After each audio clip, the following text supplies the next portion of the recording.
이사야서 42장 17절서부터입니다. 지난 시간에 이어서 이사야서 42장 17절. 자, 그들이 돌아서게 되며 크게 수치를 당하리니 이는 새긴 형상을 신뢰하고 부어 만든 형상에게 말하기를 너희가 우리의 신들이라 하였습니다.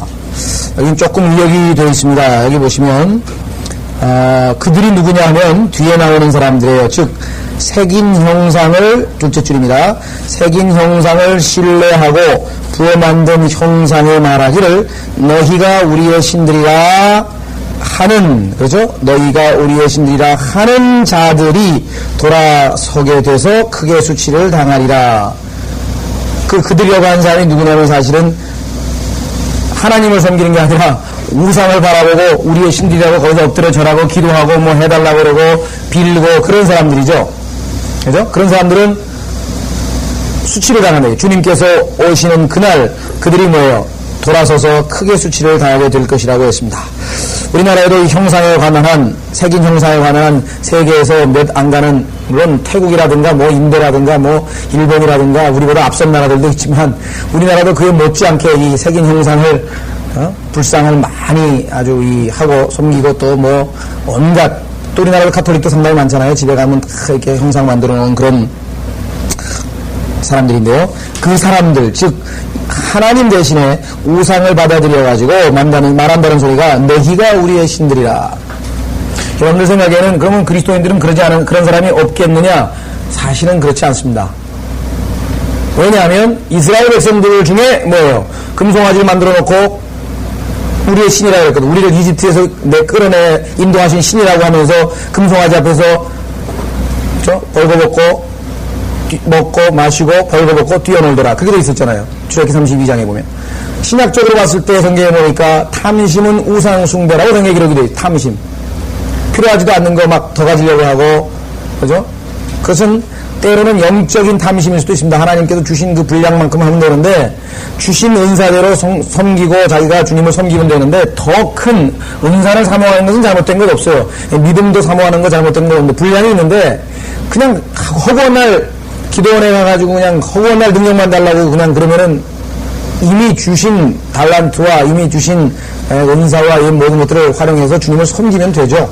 하나를 주시면 하나 가지고 섬기면 되고, 둘을 주시면 둘을 섬기면 되고, 그 섬기는 신실함을 보고 하나님께서 하나 더 주실 수도 있고, 그렇게 되는 건데, 뭘 그냥 대단히 뭘 받아야 일을 시작할 것처럼 얘기합니다.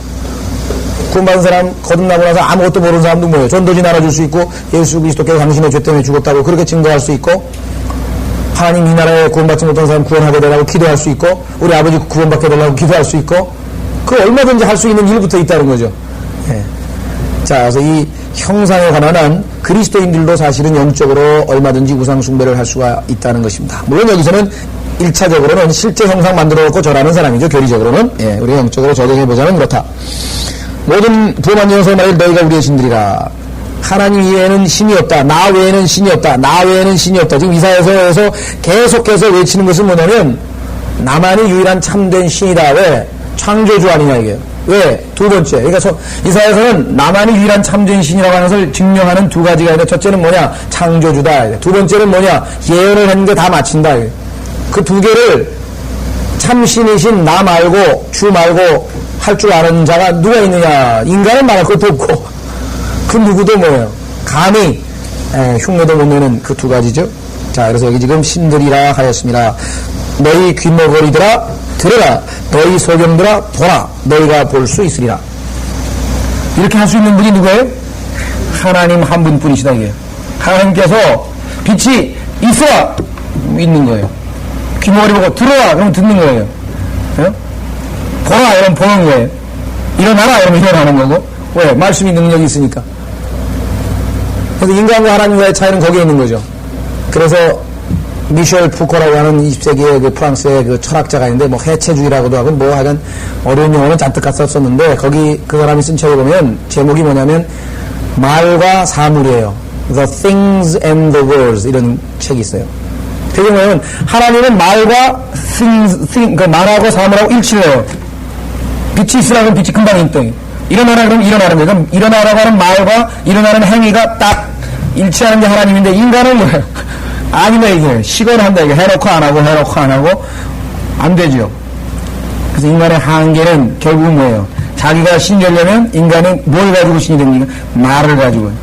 말은 가지고 장난하는 데거든요. 그러니까 뭐 시를 냈다 쓰고 말이죠. 창조주의라 그래가지고 시를 자기가 신이라는 것처럼 막 창작하는데 인간은 가장 자만심을 갖는 거예요. 그래서 예술가들은 나는 창작을 하는 사람이 되게 너희들처럼 흉내내는 게 아니라 새로운 뭔가를 창작을 한다 이거죠. 물론 하나님께서 우리에게 주신 창의성을 발휘해서 좋은 일을 하는 건 나쁠 건 아닌데 그것이 교만으로 이어지면은 하나님 주신 달란트를 내가 발휘해서 창의적인 것, 새로운 것 좋죠. 근데 그게 아니고 자기가 마치 신이 된 것처럼 그렇게 행동하는. 여기 보시면 하나님이 유일하게 이렇게 하실 수 있는 분은 하나님 한 분뿐이시다 이 말이에요. 너희 기모들아 들으라, 너희 소경들아 보라, 너희가 볼 수 있으리라. 자, 내 종 외에 누가 눈 멀었으며 누가 나의 보낸 내 사자처럼 귀 먹었겠느냐? 누가 완전한 자처럼 눈 멀었으며 누가 나 주의 종처럼 눈 멀었겠느냐? 나의 종은 누구예요? 예수 그리스도. 42장 1절에 나왔었죠? 내가 드높이는 나의 종을 보라, 나의 택한 자 그 안에서 내 혼이 기뻐하는도다. 그 안에서를 지난번에 내가 뭐예요? 내 혼이 그를 기뻐하는도다. 이게 더 낫겠다고 말씀드렸었죠 그때. 자, 어쨌거나 예수 그리스도입니다. 그런데 여기는 무슨 소리냐? 예수 그리스도가 눈이 멀었고 예수 그리스도가 귀가 먹었으며, 그러면 여기 42장에 나와 있는 19절의 의미는 무엇인가? 물론 성경으로 확인해보면 왜 하나님께서 자기의 종 예수님 보고 눈 멀었다 그러고 귀 먹었다, 나쁜 거잖아요. 예수님께서 지상에 오셔서 뭐라 했어요? 너희는 눈이 있어도 귀가 먹었고 눈이 있어도 눈이 멀었고 귀가 있어도 듣지 못하고. 왜? 육체적인 눈은 가지고 있는데 영적으로 눈이 멀었죠? 귀는 달렸는데 진리를 못 알아들으니까 있어봐야 없는 거랑 마찬가지죠? 그럼 이게 눈 멀고 귀 먹었다는 얘기가 나쁜 의미로 주로 성경에서 쓰이는데 여기서는 주님에게 적용됐다 이게요. 그래서 우리는 뭐예요? 항상 문맥을 봐야 된다 그랬죠? 문맥. 자, 이사야서 11장으로 가시게 되면 무슨 의미인가를 우리가 확인해 볼 수가 있습니다. 그래서 성경이 나오게 될 때는 항상 예외 없는 규칙이 없다. 예외적인 경우가 있고 문맥에서 답이 나옵니다. 이사야서 11장 3절 주를 두려워하는 가운데 11장 3절입니다. 주를 두려워하는 가운데 그를 속히 명철케 하리니. 하나님께서 예수님을 명철케 한다. 왜 예수님인지 알아요? 이사야서 11장 1절에 보니까 이새의 줄기에서 한 싹이 나며 그의 뿌리들에서 한 가지가 자랄 것이라. 이새가 누굽니까? 다윗의 아버지. 그런데 다윗은 뭐예요? 예수 그리스도. 따라서 우리는 이것은 예수 그리스도에 관한 것이구나. 그래서 하나님의 일곱 영, 2절에 나오죠. 주의 영, 지혜의 영, 명철의 영, 계획의 영, 능력의 영, 지식의 영, 주의 영, 주를 두려워하는 영, 일곱 영, 계시록에 나오는 일곱 영이 여기 나와 있습니다. 3절에 주를 두려워하는 가운데 그를 속히 명철케 하리니 그는 자기 눈으로 보는 대로 판단하지 아니하고. 그 장님이 됐다 이게. 예수님은 보기는 보지만 눈에 보는 대로 외모로 판단 안 하신다 이게. 자, 귀로 듣는 대로 책망하지 아니하나. 와가지고 그냥 저 사람이 저런데요, 누가 어쩌고 저쩌고 그냥 쏘가쩌가 되고 이제, 그렇죠? 어떨 때는 비방도 하고 어떨 때는 그냥 막 비판도 하고 그럴 거 아니에요. 그 듣는 대로 판단하면 어떻게 되겠어요? 한쪽 얘기만 듣고. 우리는 얼마나 쉽게 그러냐고요. 그래? 방금 전화요. 누구야? 어떤 놈이 나보고 뭐라고 했어? 그 듣는 대로 판단하고 보는 대로 판단하는 게 인간인데, 주님께서는 예수 그리스도를 당님으로 만드시고 귀머거리를 만드셔가지고 보기는 보지만 눈 멀었고 듣기는 듣지만 귀가 먹었다. 그런 의미에서 긍정적인 의미에서 기록된 것이다. 그렇죠? 이건 정말 예수 그리스도 이외에는 할 수 없습니다. 인간이 완전 객관적으로 외모하고 상관없이 행동한다라고 하는 것은 참으로 힘든 것입니다. 사실 여러분들 경험해 보시면 아시겠죠. 그렇죠? 자, 그래서 이사야서 11장 3절로 우리가 이 이사야서 42장 19절의 해석을 우리가 해볼 수가 있습니다. 그렇죠? 다시 말하면 우리가 객관적으로 판단을 내리는데 항상 방해가 되는 것은 뭐냐면 우리의 편견이거든요. 근데 우리의 편견은 뭐냐면 사람들이 그 사람의 의견을 그 사람이 본 대로 우리에게 그거 들어요. 그 다음에 내가 눈으로 봐요. 겉만 본다고 우리는 속을 못 보니까. 그렇죠. 그래서 사람 속담에 뭐가 있어요? 뭐 참외밭에 가서는 뭐 수박밭에 가서는 뭐 신발도 고쳐 신지 말아야 돼. 왜 다른 사람이 보면 도둑질하는 것처럼 보이잖아요. 고개 숙여가지고 신발끈 고쳤는데 사실은 남의 참외밭에서 신발끈 끊어졌으니까 어이 저놈 참외 따먹는구나. 그게 될 거 아니에요. 그래서 매사에 우리가 신중하게 행동해야 되지만 또 판단도 우리가 섣불리 해서는 곤란하다. 뭐 이걸로 인해서 얼마나 인간관계가 복잡해집니까? 네가 난 뭐라 그랬다면서 그러면 너 뭐 지난번에 보니까 너 뭐 어떻게 하더라. 사실은 의도적으로 한 것도 아닌데 뭐 그죠? 자, 그래서 이것은 실제적으로 우리에게는 굉장히 중요한 구절인데요. 자, 마가복음 12장으로 가보십시오. 마가복음 12장 14절. 정말 성령이 충만해서 성령께서 우리를 지배하지 아니하시면 정말 우리는 객관적으로 될 수가 없습니다. 그죠? 자신을 완전히 탈피할 수가 없어요, 인간은. 그래서 우리는 서로 이해를 하죠. 상처를 입었다가 뭐 그래 그때 네가 오해했구나 넘어가는 거죠. 그렇죠? 자, 12장 4절 14절 마가복음 12장 14절 보시면요 13절 그 후 그들은 바리새인들과 헤롯 당원 몇 사람을 주께 보내어 그의 말씀에서 트집을 잡으려 하더라. 또 그들이 와서 주께 말씀드리기를 선생님 우리는 당신께서 진실하시고 또 아무도 개의치 않으시는 것을 아나이다. 이는 당신이 사람들을 외모로 보지 않으시고 진리로 하나님의 도를 가르치시기 때문이니이다. 외모로 안 보내. 외모로 그 사람의 집안 그 사람의 학력 그 사람의 경력 이런 거는 안 본다, 이게. 그걸로 보고 그 사람을 하나님께서 판단하는 게 그 사람의 속, 마음을 보신다. 자, 요한복음 7장으로 가시면, 요한복음 7장 24절에 가시면, 주님은 외모로 판단하시지 않고 의롭게 판단하신다. 이게 항상 의롭게 판단해요.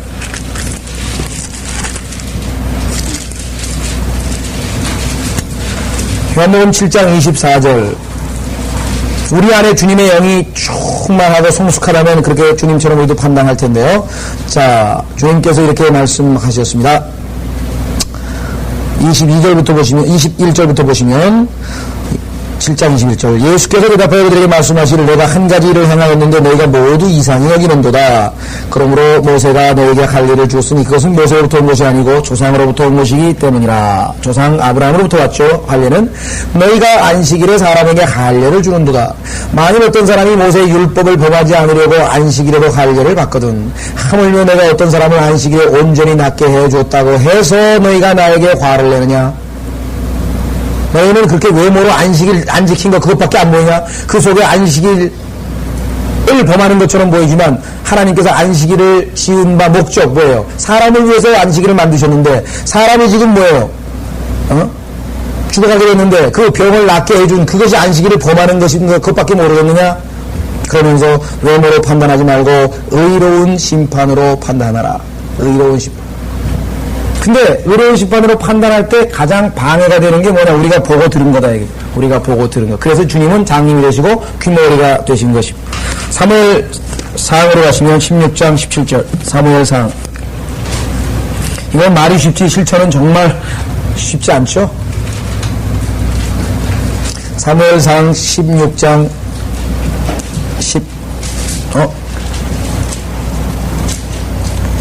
17절이 아니고 7절이네요. 7절. 자, 여기 보면은요, 사무엘이 하나님으로부터 이제 사울이 도저히 안 되겠다. 그래서 이제 다음 왕을 세우겠다. 그러면서 하나님께서 그에게 사명을 내리는데 뭐라고 얘기하냐면 이제 이세의 아들들 중에서 하나님께서 이제 다음 왕으로 하나 뽑으시겠다. 사무엘상 16장에 보시면 그래서 이제 이세의 아들들 중에서 한 사람을 뽑으려고 합니다. 그래서 6절에 보시면 그들이 오자 그가 엘리압을 보고 말하기를 이세의 첫째 아들을 딱 봤는데 정말 멋있게 생겼단 말이에요. 그래서 하나님이 이 사람을 왕을 시키는가 보다 그렇게 생각했죠. 예, 진실로 주의 기름 부은 바구니가 주 앞에 있도다 하였으나 사무엘마저도 뭐예요? 그렇게 위대한 선지자마저도 외모를 판단한다. 그죠? 형제 자매들도 그거 잘못 판단해가지고 시집장가 잘못 가서 많잖아요. 그냥 막 외모로, 그죠? 그 다음에 남자들은 외모, 여자들은 뭐 학력, 재력 이것만 그냥 비립다 찾다가 나중에 가서 엉뚱하게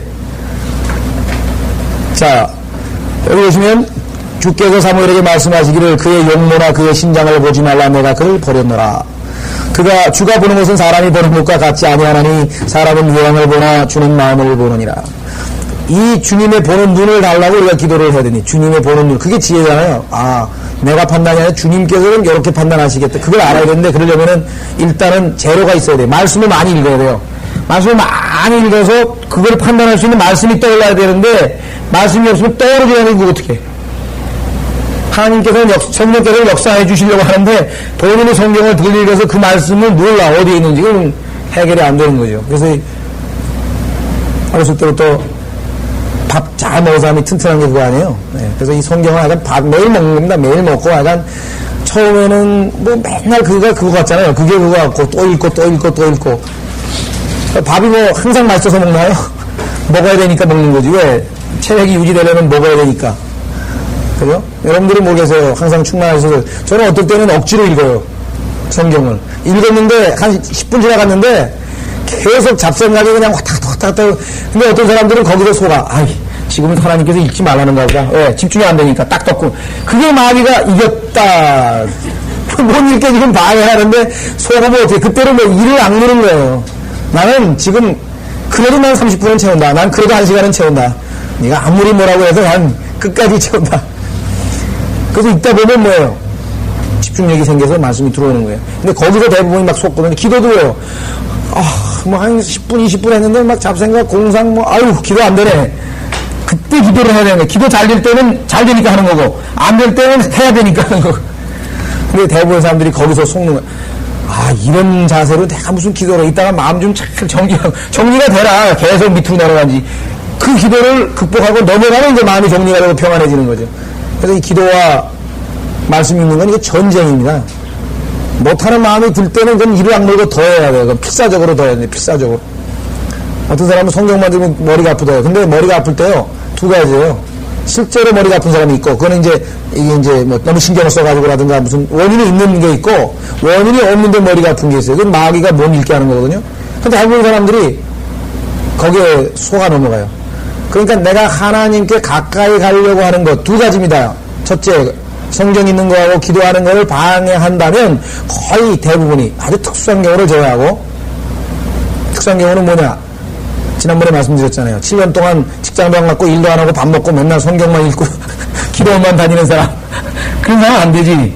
그죠? 예, 자기 할 일도 하고 그래야 되는데 그렇게 하는 경우를 제외하고는 성경 읽고 기도하는 것을 방해하는 것은 거의 대부분이 마귀의 역사입니다. 자, 조금 빗나갔습니다만 여기서 외양을 보나 주는 마음을 보시느니라. 그리고 억울해할 거 하나도 없어요. 사람들이 뭐 날 보고 뭐라고 해야 돼. 억울해할 거 하나도 없어요. 왜 억울할 게 하나도 없냐? 하나님이 내 마음을 보시니까 하나님 앞에 내 마음이 오르면 평안한 거예요. 그걸로 끝이에요. 뒤에서 그냥 뭐라고 하고 욕하고 그래도 나중에 가면 뭐 자기들이 뭐 창피해가지고 와가지고 그냥 그때 내가 좀 크게 오해해서 옛날에 그 누구죠? 마운영 형제님이 그건 직선적이시니까 그 양반 그냥 범천전에 있는데 거기 찾아가가지고 탁 하면서 내가 그냥 형제님을 그냥 죽이려고 하고 그냥 욕을 그냥 바가지로 했는데 큰 사역을 버리고 나갔다 그래가지고 그게 아니었는데 그 욕을 많이 해 미안한데 용서하십시오. 난 뭐 욕을 했는지도 몰랐지만 어쨌거나 그러니까 사람들이 제일 못 견디는 게 누구한테 억울한 소리 들으면 못 견뎌하거든요. 하나님 앞에 양심이 깨끗하면 그걸로 편한 거예요. 왜? 나중에 가면 다 밝혀져요. 다 밝혀져요. 자, 그래서 우리는 한편으로는 너무 우리가 기쁩니다. 왜? 알아주시는 분이 딱 한 분 계시거든. 내 마음을 알아주시는 분이 딱 한 분 있다. 나는 억울한데 다른 사람이 전부 나를 누명을 씌워도 알아주시는 분이 한 분 딱 계시니까 얼마나 마음이 기쁩니까? 예.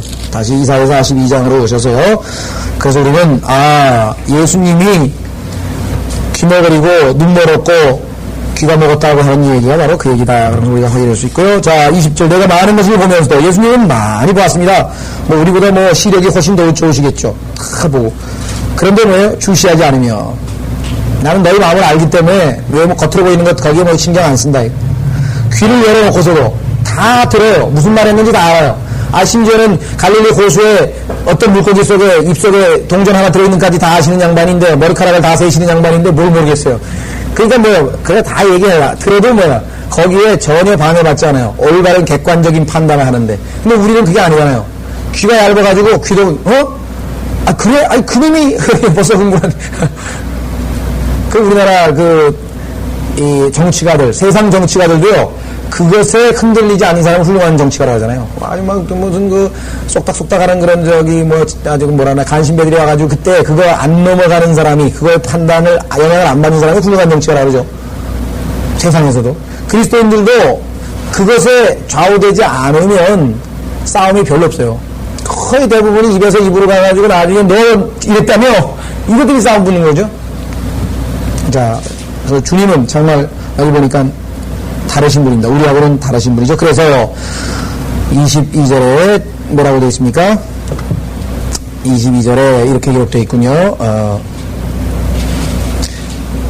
그러나 아니지 21절 주께서는 그의 의로우심으로 인하여 매우 기뻐하시나니 그는 율법을 높이시며 그것을 존귀하게 하시리로다. 자, 그의 의로우심이라고 했을 때 그 주의 의로우심이라고 하는 말이 무엇인가 우리 한번 좀 생각을 해봐야 될 텐데요. 첫째는 그라고 할 때는 예수 그리스도를 얘기합니다. 주의 종이 지금 주어죠. 19절과 20절의 주어는 지금 주의 종이니까 His righteousness에서 그의 의로움이라고 할 때는 예수 그리스도의 의로움을 얘기하는 것이고, 또 만약에 His가 하나님이라고 한다면, 주님이라고 한다면 주의 의로움이 뭐예요? 성경에서 보니까 예수 그리스도, 누구? 하나님의 의, 하나님의 의이신 예수 그리스도 아니에요? 예, 그래서 어차피 예수 그리스도로 인해서 하나님이 기뻐하신다. 이것은 우리가 신약 성경에도 나와 있죠. 자, 마태복음 3장에서 하나님께서 기뻐하시는 것을 누구를 기뻐하시는가? 아들을 기뻐하신다고 성경에 기록되어 있습니다. 마태복음 3장.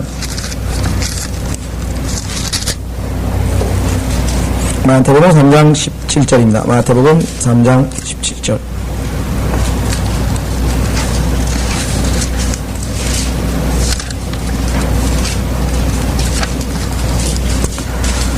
자, 마태복음 3장 17절에 보시면 이렇게 기록되어 있죠. 보라, 하늘에서 한 음성이 있어 말하기를 이는 내 사랑하는 아들이요 그 안에서 내가 기뻐하노라. 번역할 때 우리가 그를 기뻐하노라가 더 좋겠다고 그랬죠. 그 안에서 기뻐하노라. 그를 기뻐하노라. 이사야서 42장 1절에 나와 있죠. 그를 내 혼이 기뻐하도다. 이사야서 42장 1절에 나와 있습니다. 따라서 뭐예요? 동일한 문맥에서 그가 누구예요? 주의 의, His righteousness. 그분 사실은 의인화하면은 바로 예수 그리스도 아니에요. 그래서 예수 그리스도로 인하여 하나님께서 기뻐하신다. 예수 그리스도께서는 will magnify, 그죠? 율법을 높이시며 한 개의 율법도 어김없이 완벽하게 지키셨죠? 자, 그 다음에 그 율법을 존귀하게 하시리라. 여러분들 성경에 보니까 바울이 뭐라 그랬습니까? 율법을 보고 뭐라고 얘기했어요? 영적이고, 율법은 영적인 거라 그랬어요? 거룩하다 그랬어요? 내가 육신적이고 내가 거룩하지 못해서 율법을 못 지키는 거지, 율법 자체는 거룩하고 영적이라고 했어요. 그렇죠? 로마서 7장에 보면 나오잖아요, 바울이. 율법 자체는 거룩하고 영적인 거예요. 내가 육신적이라서 그거를 완전히 지키지 못하니까. 왜? 아담의 본성이 내 안에 있어가지고. 그래서 예수님이 그걸 다 대신 지키고 예수님의 그 생명을 나에게 줘서 지킬 수 있는 능력을 주시는 것이지. 그래서 우리는 율법을 높이시며 그것을 존귀하게 가시리라. 주님께서는 율법을 폐하러 오신 분이 아니라고 성경에서 분명히 말씀을 하셨습니다. 자, 22절. 그러나 이 백성이 도둑질을 당하고 탈취를 당하며, 자, 이것도 조금 더 직역을 해보면은, 그러나 이들은, 이렇게 하면 좋겠어요. 그러나 이들은 도둑질을 당하고 탈취를 당하는 백성이라. 이렇게 해야 조금 더 정확한 번역이 되겠습니다. 이들은 도둑질을 당하고 탈취를 당하는 백성이라. 누구? 이스라엘 백성들. 예수 그리스도는 하나님이 기뻐하시는 자인데, 그 이스라엘 백성은 하나님 보시기에 뭐예요? 형편없어요. 어떻게 배교도 잘하고 어떻게 속도 썩이고 그러는지. 그래서 뭐예요? 하나님께서 그냥 도둑들 손에 다 쫓버렸어요. 탈취당하고 도둑질당하고 다 쫓버렸어요. 포로로 쫓버리고. 그렇죠? 그래서 얼마나 대조적이냐 이게. 예수 그리스도 하나님께서 기뻐하신다. 그런데 예수 그리스도가 아닌 이스라엘은 뭐야? 하나님께서 싫어하신다. 그래서 도둑질을 당하고 탈취를 당하는 백성이라.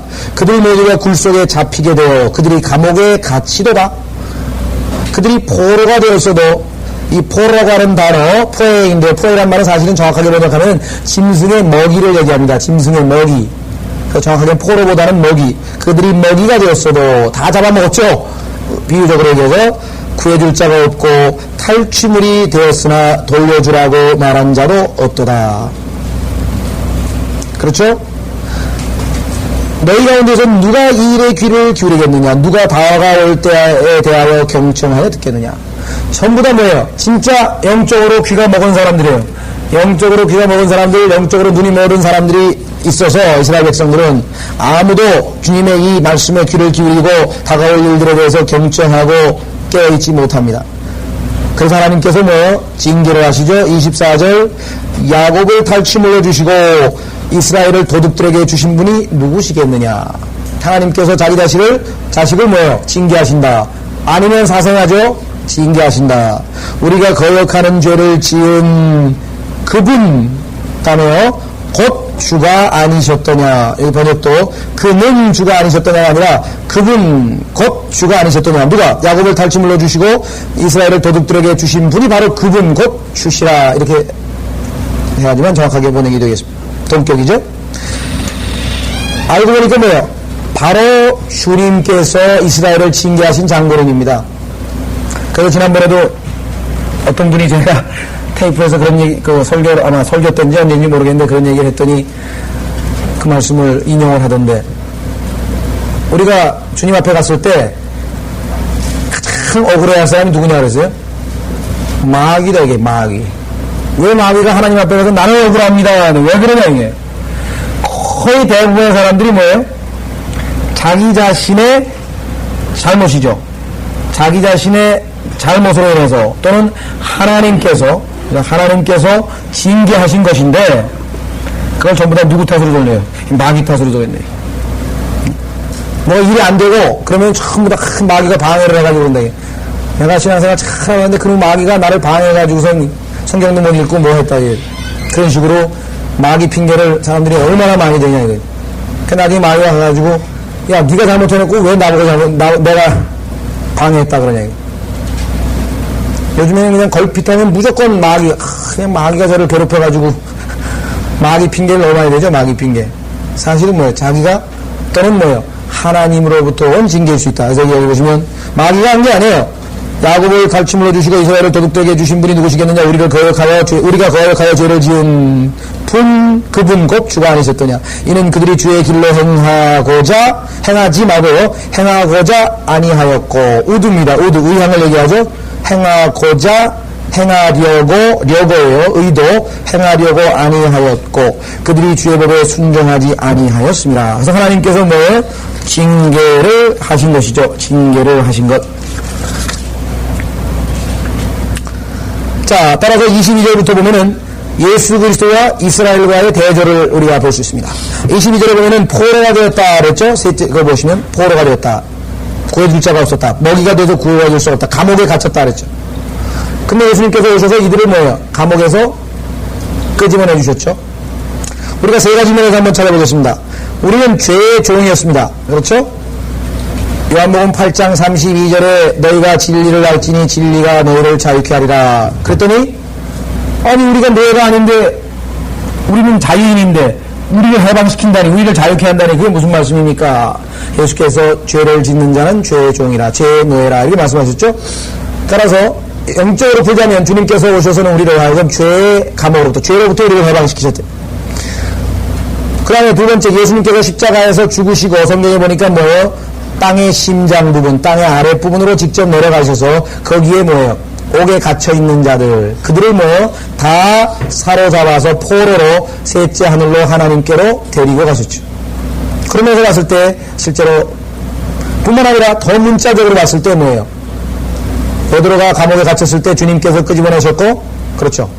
또 바울, 실라 이런 사람들이 감옥에 갇혔을 때 주님께서 그를 끄집어내셨죠. 심지어는 예수님께서 십자가에서 죽으신 이후의 역사 말고 지상에 살았을 때도 사실은 온 인류를 감옥에서 끄집어내는 누구? 바라바가 누굽니까? 바라바를 대신 살려주고 누가 죽었어요? 예수 그리스도가. 그게 바라바가 누구예요? 아담의 후손 전부를 예표하고 있는 자라고요. 그가 살고 예수님이 죽으신 거 아니에요? 그가 감옥에 있어야 되는데 예수님이 대신 감옥에 그래서 나온 거 아니에요?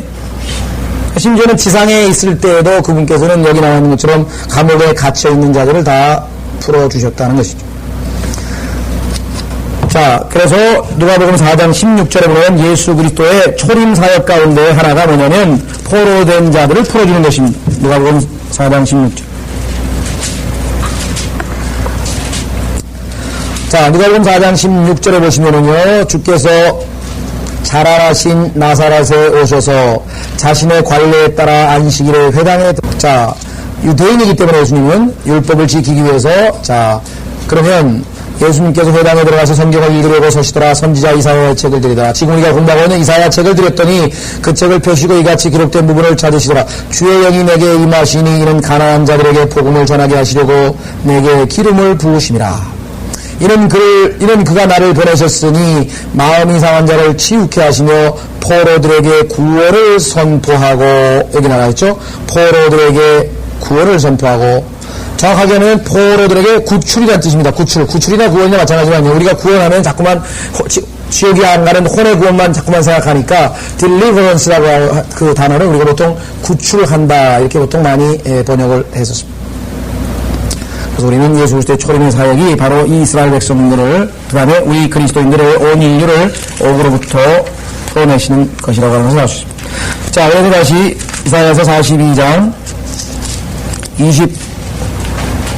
24절 야곱을 탈취물로 주시고 이스라엘 도둑들로 주신 분이 누구시겠는가. 여러분 아시다시피 이스라엘 역사가 다 외세 침략에 의해서 수없이 많은 외세 침략을 당했죠. 재판관계에 보면은 온 그 가나안 여러 족속들에게 침략을 당했죠. 그 다음에 바벨론 포로로 잡혀갔죠. 아시리아에게 또 괴롭힘 당했죠. 그 다음에 예수님 당시에는 로마에 괴롭힘 당했죠. 신약 교회 시대에 들어와서는 온 유럽 국가들에게 괴롭힘 당했죠. 마지막으로 히틀러에 의해서 괴롭힘 당했죠. 그 주님께서 허락하신 그러한 모든 징계라고 하는 소리가 알 수가 있습니다. 3절과 앞에 제가 하나 더 참고로 성경 구절을 좀 찾아봤으면 좋겠는데요. 너희 가운데 누가 이 일에 귀를 기울이겠느냐, 누가 다가올 때에 대하여 경청하여 듣겠느냐. 큰 목청을 높이고 선지자들을 보내시고 주가 말하노라 외치고 해도 감옥에 잡아놓고 들은 척도 안 하고 콧방귀를 끼고 부드럽게 예언해. 너 자꾸만 그렇게 강력하게 하지 마. 그러면 죽여. 그렇게 협박하기도 하고 약간 베레벨 그렇죠? 자, 이사야서 53장에도 이 이사야가 한탄하는 소리가 나옵니다. 그때 보면은 우리가 전한 것을 누가 믿었습니까? 아무도 안 믿었다. 정말 적게. 마지막 시대는 뭐예요? 내가 믿음을 이 지상에서 보겠느냐라고 주님이 말씀하신 것처럼 지극히 지금은 복음에 반응을 안 하는 시대입니다. 이사야서 53장 1절 우리의 전한 것을 누가 믿었으며 주의 팔이 누구에게 나타났느냐. 누가 믿었냐. 그죠? 다 픽픽거렸죠? 많은 사람들이 멸시했습니다. 자, 다시 이사야서 42장 25절로 가겠습니다.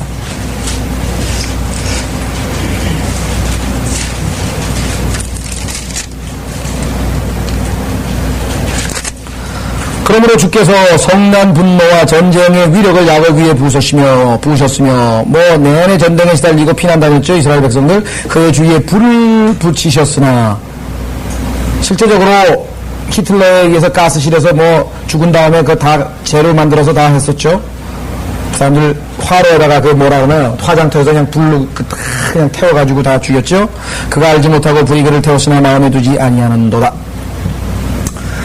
자, 그래서 불타는 이스라엘, 그것을 우리는 출애굽기 4장에서 출애굽기 4장에서 3장에서 봤죠? 뭐라 그랬어요? 불타오르고 있는 떨기나무, 가시떨기, 불이 타오르나 실제적으로는 불이 타오르고 있는데 타버리지 않은, 사라져버리지 않는 그 가시떨기나무가 바로 이스라엘을 예표하고 있다고 말씀을 드렸습니다. 그렇죠? 그렇게 하나님께서 하셨는데도 결국은 아직도 살아남아 있죠. 남은 자들이 여전히 살아남아 있는 이스라엘에 대한 얘기입니다. 따라서 이때 야곱 위에 부으셨으며, 그죠? 대환란 때 이제 더 여러분 아시는 것처럼 심각하게 아마 이들이 그 징계를 받으실 겁니다. 대환란 때는 이제 정말 엄청난 아마 이 탄압을 받게 될 터인데요. 예. 43장으로 하셔서 43장. 이제 오 야곱아 너를 창조하신 주가 이같이 나누라. 여기서부터는 어렵지 않습니다. 하나님께서 이스라엘에 대해서 말씀하시는 것인데 역사적으로 교리적으로 이스라엘에 대한 것이고 우리 그리스도인들에게도 얼마든지 영적으로 적용이 되겠죠. 너를 창조하신 분, 우리를 거듭나게 하셨으니까 뭐예요? 그것을 새로운 창조라고 하죠. 새롭게 창조되었다. 새로운 피조물이 되었다. 고린도후서 5장에 나와 있고 골로새서에도 뭐예요? 새롭게 창조되었다. 이렇게 나와 있죠. 예. 너를 창조하신 주가 이같이 말하노라. 오 이스라엘아 주를 조성하신 분이 말하노라. 두려워 말라. 내가 너를 구속하였고 내가 너를 지명하여 불렀으니 너는 내 것이라. 신학적으로 다 해당이 됩니다. 너는 내 것이라. 왜? 핏값으로 사셨으니까. 우리가 예수 그리스도의 것입니다. 그렇죠? 자, 하나님께서 왜 이스라엘 백성들이 오늘날까지 그렇게 전 세계에서 그래도 인정받으면, 유태인 그러면 다 요즘에 인정받잖아요. 살아남을 수 있었는가, 많은 고난 가운데에서도. 그건 유대인이 뭐 특별히 똑똑하고 잘나서가 아니라 그랬죠. 그런데 유대인들 가운데는 아직도 그렇게 생각하는 사람들이 있어요. 그래서 유대인들이 써놓은 책 중에 하나 보면 뭐라고 되어 있냐면, 모든 이 지상의 궁극적인 지도자는 유대인들에게서 나와야 된다. 그래서 유태인이 통치해야만 이 지상이, 세계가 평화롭게 될 수 있다. 그러면서 아주 500페이지가 넘게 왜 유태인만이 이 지상에 통치하는 그러한 우두머리가 되어야 되는지 그걸 아주 논증을 한 책이에요. 이방인들이 읽으면 읽다가 그냥 성질이 많이 나겠죠. 아주 나름대로 그냥 그렇게. 그러나 어느 면에서 보면 맞는 얘기를. 왜? 구원이 유태인에게서 남이라. 예수 그리스도께서 바로 유태민족의 출신이고 그분이 오셔야 모든 문제가 해결된다고 본다면 틀린 얘기도 아니다 이거죠. 틀린 얘기도 아니라. 자, 근데 이제 하나님께서 이렇게 얘기합니다. 오 이제 야곱아 너를 창조하신 분이 주가 이같이 말하노라. 오 이스라엘아 너를 조성하신 분이 말하노라. 두려워 말라. 내가 너를 구속하였고 내가 너를 지명하여 불렀으니 너는 내 것이라. 우리 영적으로 그리스도인들에게도 다 적용된다고 했습니다. 내가 물들을 통과할 때도 내가 너와 함께 있을 것이며 내가 강들을 통과할 때도 물이 너를 덮치지 못할 것이라. 내가 불속을 통과해서 걸을 때도 타지 않을 것이며 불꽃이 내 위에 타지 못할 것이라. 아까 얘기했잖아요. 타오르나 실제적으로는 안 타는 그러한 가시떨기. 출애굽기 3장에서 너무나 귀한 광경을 바라봤던 모세의 모습이. 그것을 말라키 4장에서 해석을 한다 그랬죠. 말라키 4장에서 그 가시떨기가 바로 이스라엘이라고 하는 것을 보여주는 구절이 구약성경 맨 마지막에 말라키 4장에 보시면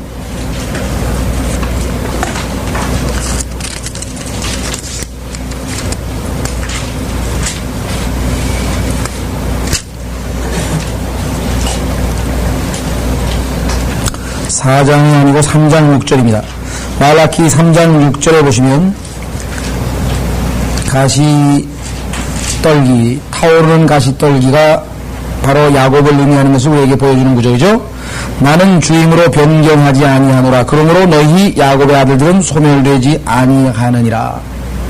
그렇게 박해를 받고 그렇게 고통을 당하고 그래도 뭐예요? 여전히 소멸되지 아니하고 살아남아 있는 것, 똑똑하고 잘나서가 아니고 뭐예요? 하나님이 변경하지 않으시기 때문에. 그래서 로마서 8장에서는 그것을 뭐라 그랬어요? 로마서 8장에서는 하나님의 부르심에는 후회함이 없다. 이스라엘을 선택하여 불렀는데 그들을 내가 버리겠느냐? 그렇죠? 로마서 8장에 보세요. 로마서 8장에 보면 하나님께서 이스라엘 백성들 부르신 그 부르심에는 후회함이 없다라고 기록이 되어 있습니다. 11장이네요. 로마서 11장 29절.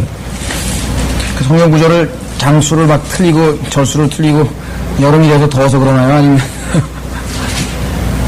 11장 29절입니다. 이는 하나님의 은사와 부르심에는 후회가 없으심이니라. 하나님의 은사와 부르심에는 후회가 없으심이라. 우리를 하나님께서 성도로 부르셨습니다. 후회하시면, 그죠? 우리의 행실을 보고 후회해버리시면 어떻게 되는 거예요, 우리는? 갈 데가 없잖아요. 그러니까 하나님께 후회하지 않아요. 한번 하시면 끝까지. 그래서 결국 뭐 우리가 온전히 변화되도록, 그래서 예수 그리스도의 형상으로 변화될 때까지, 완전한 성화를 이룰 때까지 우리를 지키시고 보호하신다라고 성경에 기록이 되어 있습니다. 자, 그래서 여기 이사야서 43장 바로 그 불, 타오르는 불, 그죠? 타오르는 불, 이스라엘 영원히 없어지지 않냐고 주님께서 계속해서 보호하고 계신 것을 우리가 확인해 볼 수 있습니다. 3절 이는 내가 주 너의 하나님이요 이스라엘의 거룩한 분이며 너의 구주임이라. 내가 내 몸값으로 이집트를 주었으며 너를 위하여 에디오피아와 스바를 주었노라. 이 문맥은 제가 보기에는요, 실제적으로 역사적으로 이루어졌던 일이 없기 때문에 아마 미래적 사건인 것 같습니다. 정확하게는 제가 잘 모르겠습니다만은 이 문맥이 지금 결국은 이스라엘의 완전한 구속, 1장 3절에도 구속이라고 하는 말도 지금 완전한 구속은 언제입니까? 주님이 재림하실 때 이루어지는 것이죠. 자, 왜 그렇게 해석할 수 있는 근거가 있는가? 그 다음에 보시면은요, 4절에 너는 내 눈에 진귀하였고 존귀하였기에 내가 너를 사랑하였노라. 그러므로 내가 너를 위하여 사람들을 주고 내 생명을 위하여 백성들을 주리라. 두려워 말라. 이는 내가 너와 함께 있습니다. 내가 내 씨를 동쪽으로부터 데려오고 서쪽으로부터 너를 모을 것이며 북쪽을 향하여 말하기를 포기하라 할 것이며 남쪽을 향하여 말하기를 감금하지 말라 하리라. 내 아들들을 먼 곳으로부터 내 딸들을 땅끝으로부터 데려오라. 곧 내 이름으로 불리는 자는 모두 다 데려오라. 이는 내가 내 영광을 위하여 그를 창조하였고 내가 그를 조성하였나니 정녕 내가 그를 지었음이라. 자, 여기에서 보시면은요, 5절에 동쪽, 서쪽, 6절에 북쪽, 그 다음에 남쪽이 나와 있는데, 아시다시피 이스라엘 백성들은 동쪽, 바벨론으로 포로로 잡혀갔었습니다. 그래서 동쪽에서 서쪽으로 하나님께서 데리고 오셨죠, 다시. 그 다음에 이집트에서 포로 생활을 했습니다. 노예 생활을 했습니다. 남쪽에서 북쪽으로 한번 데리고 가셨어요. 그런데 역사적으로 봤을 때 북쪽에서 이스라엘 백성을 데려온 적은 언제입니까? 최근에 뭐예요? 러시아에서부터 수많은 유대인들을 하나님께서 데리고 오셔서 정착촌, 지금 유대 정착촌에 보면 러시아에서 온 사람들이 거의 주종을 이루고 있잖아요. 그 다음에 1948년에 국가를 세울 때는 뭐예요? 서쪽, 어디예요? 유럽과 미국으로부터, 그죠? 많은 유대인들이 와서 지금 현재 이스라엘이라고 하는 나라의 백성이 되었다는 것을 우리가 확인해 볼 수가 있습니다. 따라서 우리가 이것을 재림 문맥이라고 확인해 볼 수 있습니다. 자, 여기서 4절에 너는 내 눈에 진귀하였고 존귀하였기에, 얼마나 모순돼. 우리가 성경에 읽어보니까 이스라엘아 너는 매를 얼마나 더 맞으려고 그러느냐. 너는 머리가 상처가 났고 뭐 다리가 상처가 났고 어디는 골마 터졌고 고약도 안 바르고 그냥 만신창이가 된 영적으로, 그죠? 물리적으로나 그와 같은 이스라엘 모습을 우리가 성경에서 얼마나 자주 봤어요. 근데 어떻게 하나님께서 여기서 뭐라고요? 내 눈에 진귀하였고 존귀하였기에 내가 너를 사랑하였노라. 그래요? 만약에 하나님께서 우리를 보고 그러면 뭐라 그러겠어요? 아, 저 같은 사람이 무슨 그렇게 존귀하고 진귀하고 사랑스러우십니까? 저는 그러겠어요. 그잖아요? 아, 내가 봐도 내가 어떨 때는 참, 아이고, 지겹도록 형편없는데, 어떻게 그런 얘기를 하겠냐고, 하나님. 근데 하나님께서 그렇게 말씀하신다, 이게. 왜? 우리 안에 계신 뭐예요? 예수 그리스도가 계신, 우리 안에서 우리를 빚어가고 계신 예수 그리스도를 보시기 때문에 하나님께서 예수 그리스도로 옷을 가리고 보니까 뭐예요? 아들이 귀하죠. 그분이 가리우지 않고 그분이 우리 안에 없다면 하나님께서 우리를 어떻게 그렇게 보겠어요? 그래서 솔로몬의 노래를 읽을 때 저는 참으로 이상하다. 하나님께서 자기 그렇게 예쁘고 귀하고 막 그냥 머리서부터 아래까지 참 묘사를 하면서 그렇게 막 사랑스럽도다 뭐 나의 누이 나의 신부야, 이게 합법한 얘기냐? 왜 그래요? 나중에 우리가 전부 다 뭐 예수 그리스도의 모습으로 변화될 것이기 때문에 하나님의 눈에는 다 이미 완전한 모습으로 보이니까 착각이 아니죠. 아, 이게 사실이구나. 하나님은 뭐예요? 그렇게 보신다. 자, 민수기를 보시면 발람이 깜짝 놀란 사건이 벌어집니다. 왜? 발람이 보니까 이스라엘 백성이 하나님 앞에 엄청 죄를 지었는데 하나님께서 죄가 없다 그런 게 죄가 없다.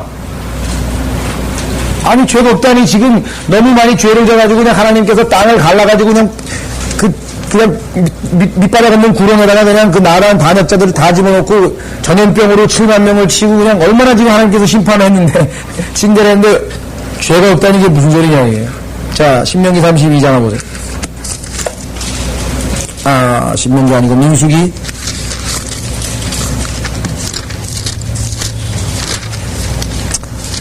민수기 23장에 보시면요.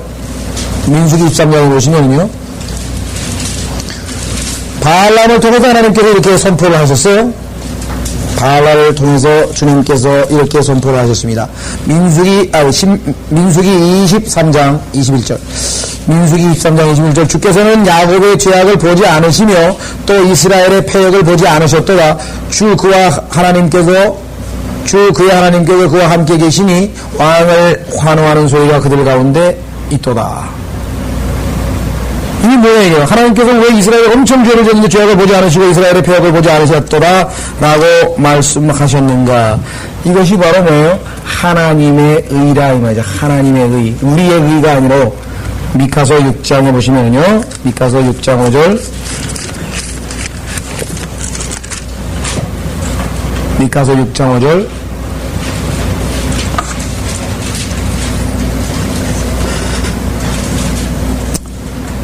왜 이것이 하나님의 의인가? 성경에 이렇게 해석을 해놨어요. 미카서 6장 5절에 이렇게 얘기하셨죠. 오, 내 백성아, 이제 모압 왕 발락이 의논한 것과 부올의 아들 발람이 시팀에서 길갈에 이르기까지 그에게 대답하였던 것을 기억하라. 지금 우리가 금방 읽었잖아요. 민수기에서 대답한 것을 읽었죠? 왜? 하나님께서는 야곱의 죄악을 안 보신다. 그의 패역을 보지도 않으신다. 그랬대. 마치 우리에게 우리의 죄악을 기억지도 아니하신다는 것처럼 마찬가지예요. 왜? 예수님으로 가려웠으니까, 예수님이 다 죄악을 갚았으니까 볼 이유가 없죠. 누구 말 맞다나, 네? 우리가 구원받은 그리스도인들이 호수에 가보니까 거기에 우리의 죄들이, 과거에 지은 죄들이 거기에 물고기로 다 그득한데 거기 딱 팻말이 써있네. 뭐라고 써있어요? 낚시 금지. 낚시 금지. 왜 다 이미 주님께서 해결하신 죄를 또 들춰내고 네? 자, 미카서 6장 5절. 그러면 너희가 뭐예요? 주의 의를 알리라. 너희 의가 아니고 인간의 의가 아니고 주의 의를 알리라. 문제는 로마서 10장으로 가보세요. 왜 이스라엘 백성이 여지껏 이렇게 생고생을 하는가? 주의 의를 모르고 자기 의만 내세우려고 해서 어떻게? 주의 의를 모르고 자기 의를 내세우려고 해. 로마서 10장. 여기까지. 자, 로마서 10장에 보시면요. 바울은 정말 이방인처럼 아주 율법도 없이 형편없이 비도덕적으로 살았다면 모르는데 자기의 혈족인 이스라엘 백성들은 큰 율법을 지키려고 그냥 피를 못 나게 그냥 얼마나 고생을 했어요. 죄만 지면 가가지고 소 잡고 양 잡고 갖다 바치고 또 그 다음에 하고 그 다음에 뭐 먹지 말고 수영기로 그거를 다 지켜가면서 필사적으로 아주 안식일 때는 그냥 밥도 안 하고 금요일날 미리 밥 다 해놓고선 기다리고 그렇게까지 살았는데 그 사람들이 구원을 못 받네. 그런데 개처럼 산 이방인들은 전부 구원을 받네. 그냥 속이 끌어올리는 거예요. 그냥 막 그죠? 우리나라가 일본 사람이 무슨 좀 잘 되면 막 기분 나쁘잖아요. 일본 사람 잘 되면 우리 민족 감정 때문에 이방인들도 그것 때문에 지금 막 부글부글 끌어올리니 얼마나 안타깝겠어요. 그래서 뭐예요? 형제들아 내 마음의 소원과 하나님께 드리는 기도는 이스라엘을 위한 것이니 즉 그들의 구원을 위한 것이라. 당연히 구원을 받을 자격이 있는 사람들인데 이 사람들은 어떻게 보면 필사적으로 하나님을 섬기려고 했던 사람들인데 이 사람 구원을 못 받아. 이유가 뭐예요? 내가 그들에 대해 증거하노니 그들에게는 하나님께 대한 열성은 있으나 지식을 따라 된 것이 아니니라. 지멋대로 하는 거예요. 엊그제 어떤 사람을 만났더니 카톨릭 수녀나 그다음에 신부나 몇십 년 동안 그렇게 봉사를 하고 고아를 봉사하고 그러던 사람이 막판에 딱 죽는 순간에 부들부들 불안해하면서 정말 하나님이 계시냐고 물어본대요. 자기가 그거를 경험하고 너무 충격을 받아. 이 사람은 몇 년 동안 카톨릭이 있으면서 자기는 이 사람 또 구원받은 사람이에요. 은혜를 구원받는 걸 알아요. 근데 자기가 만난 가톨릭 신부 수녀 중에서 한 사람도 못 만났대. 다 죽을 때 하나님이 정말 계시냐고 회의하면서 불안해하면서 죽더래요. 이스라엘 사람도 마찬가지로. 왜? 자기 의의 아니 자기 의의. 내가 선행을 30년 했는데 쫙 봉사했는데 혹시 조금 모자란 거 아닐까 하나님 받아주시기. 손에 안 차는 거죠. 자기 의의는 불안한 거죠. 자, 여기는 뭐예요? 3절. 이는 그들이 하나님의 의의를 모르고 자기들의 의의를 세우함으로써 그들 스스로 하나님의 의의에 복종치 아니하였음이니라. 그래서 4절에 그리스도께서는 믿는 모든 사람에게 의가 되시고자 누구? 하나님의 의. 예수님이 하나님의 의란 말이에요. 율법의 끝이 되셨더라. 그러니까 하나님 앞에 의롭다움을 얻는 방법은 하나님이 주시는 의이신 예수 그리스도를 거저 받는 것 이외에는 하나님 앞에 의롭다 인정받을 수가 없다는 것이죠. 이스라엘 백성들의 실패가 바로 여기에 있었습니다. 그래서 우리는 이사야 와서 오늘 42장, 이사야서 42장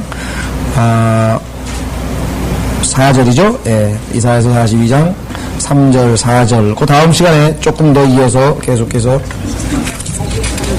43장.